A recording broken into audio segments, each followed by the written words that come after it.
Sur les forums, tout le monde construit son séchoir solaire. Et franchement, bien construit, ça marche. Alors, pro ou maison, le match sans mauvaise foi. 3 rounds. Ce que le séchoir maison fait très bien, là où il s'arrête, et ce que le kit professionnel apporte vraiment. Puis un argument décisif que les forums mentionnent rarement. Sonnez la cloche. Round 1. Le séchoir maison. Le plan le plus connu vient des États-Unis. Le fameux plan Virginia Tech. Une petite serre orientée au sud.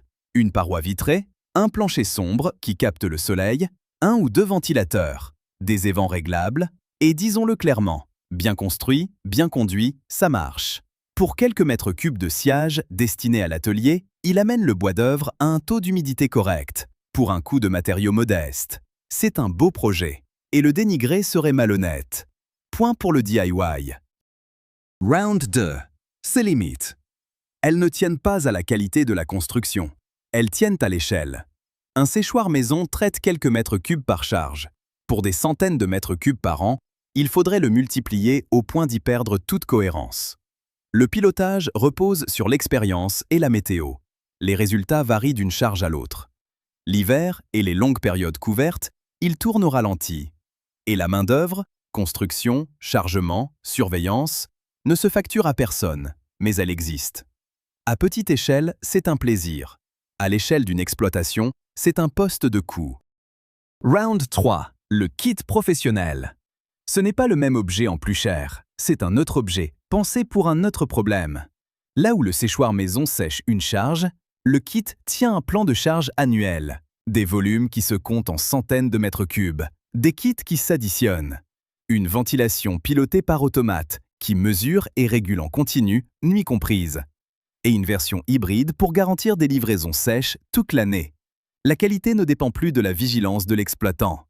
Point pour le pro. Et maintenant, l'argument décisif. Celui que les forums mentionnent rarement. Un séchoir autoconstruit n'est pas éligible au CEE. Pas partiellement, pas du tout.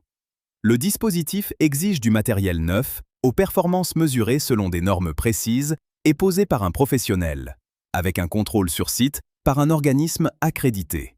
Un séchoir maison, par nature, ne remplit aucune de ces conditions. Il se finance intégralement de votre poche.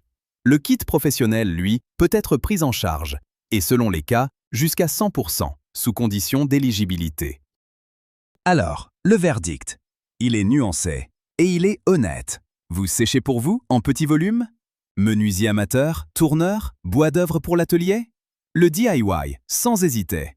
C'est un beau projet, il rend de vrais services, et la prime ne vous concerne pas de toute façon. Votre production se vend? Des acheteurs qui mesurent, des volumes réguliers, du stock qui coûte? Là, le kit professionnel s'impose, parce qu'il se finance en partie, et selon les cas, jusqu'à 100%, sous condition d'éligibilité. Match nul? Non. Chacun son ring. Le guide complet DIY contre pro est en description, avec le tableau comparatif complet, critère par critère, et le test d'éligibilité. 2 minutes pour savoir de quel côté du ring vous êtes.